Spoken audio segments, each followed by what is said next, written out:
Well, hello. It's been a while since I first started the YouTube channel now, and I thought it'd be a good idea to just give you another quick tour of the shed.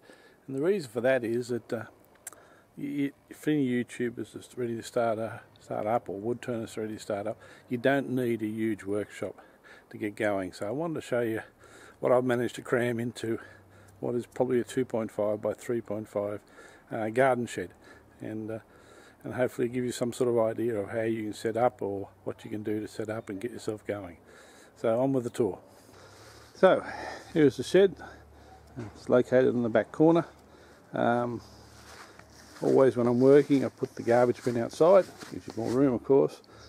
And this little setup here is a box that I purchased to keep all the big tools in, like the chainsaw, circular saws and other tools that are needed to cut the big timber. Got a couple of logs and a little timber stool set up for cutting on the chainsaw. So on into the shed. Let me start with give you an idea what's around here. Okay, so we got a little bandsaw. I only got a little one. Bandsaw, I mean. The reason for that is I really just needed to cut up bits of timber for pen blanks or other smaller pieces I'm working on. Obviously some good circular points. The reason being is I managed to get hold of this little baby here, which is a good size table saw for me. Makes it a bit easier to cut up some timbers and get the things down to the working size. There's a couple of pieces I just finished recently, ready for to go to dispatch. So moving around this side, the workbench you've probably seen before. Here's all the regular tools that you need to get hold of it in quick circumstances when you need them, because you're pretty desperate. I've got all of my drills that I normally use, and a couple of the bigger ones located here. Of course, the safety equipment located near the door, so that comes on as soon as we go in. Okay, up top, batteries for the power drills, and the good old tin of insect spray. Get rid of all the bugs up here. I got a few boxes where I keep some of the smaller offcuts, sort of things you can use to make pens and pen blanks, etc. Just a little bit more storage with some other smaller timber up top there. Little bits and pieces in there. Okay, over to Sharpening Bench. Got the I forget the name of this one, but the works pretty well for sharpening the gouges and the tools. If you can get it back in the hole, which there you go. That comes out, and most people know how that works. And for sharpening all of the flat edge tools on this side.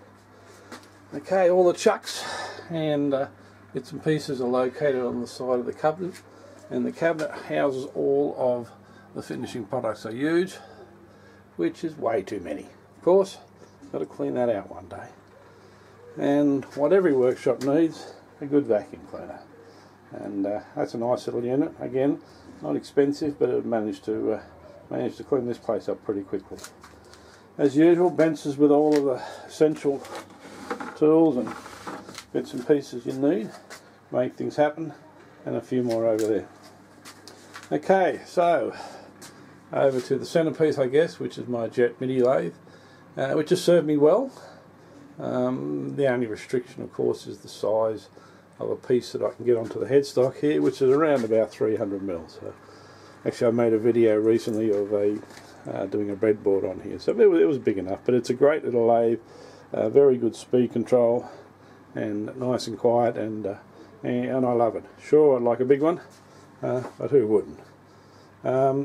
All the tools, you can see I've located them in a rack where they're easy to get to, behind the lathe. And the ones that I use on a regular basis are just stuck onto some magnets, which are located in there. Now I'm going to put some more on there, but they're the parting tools that I obviously use regularly.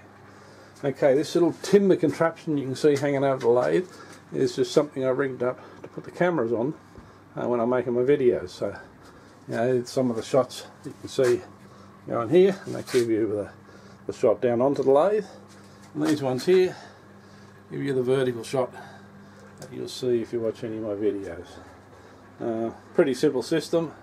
Got some adjustments. I've got a fair amount of adjustment on these to do whatever I want to do. I've got my timber, my toweling set up just up there. That's obviously very important as well. Okay, the drill press is just a small one. Again, up to about 13 or 14 mil, and really just to drill the holes that I can't actually drill with the piece that's on the headstock here. So that works pretty well for me. Bits and pieces shelf, everyone's got one of them. Over here, my gas burning equipment when I do some burning, and of course the all-important dust marks, which is located next to my sandpaper. I like to spend a bit of time and finish and effort into getting the product sanded right, so I've got a fairly comprehensive bunch. I do like using the rotary sander. That's a great little tool with the discs on them. I've got some Avernet discs at present that I'm using rather than sandpaper, and they seem to be working pretty well. They certainly don't clog up, or you can reuse them a lot more than you can with the sandpaper, but not easy to find. I think I got them at the Maloney Wood Show, which by the way is on in 2 weeks time, which is always a great time as well. Okay, the all-important fan. Pretty elaborate setup with the air conditioning system at the back. When you shove some ice in the bottles, it works pretty well in summer. All important plans and documents, and there's a couple of pieces ready for my next video, which will be happening in the very near future, with a piece of what is it, camphor laurel, and a piece of cheesewood, which I haven't really used a lot of before, so I'm looking forward to using that and making this little baby here, which is the man mast. You'll see that in one of the next videos.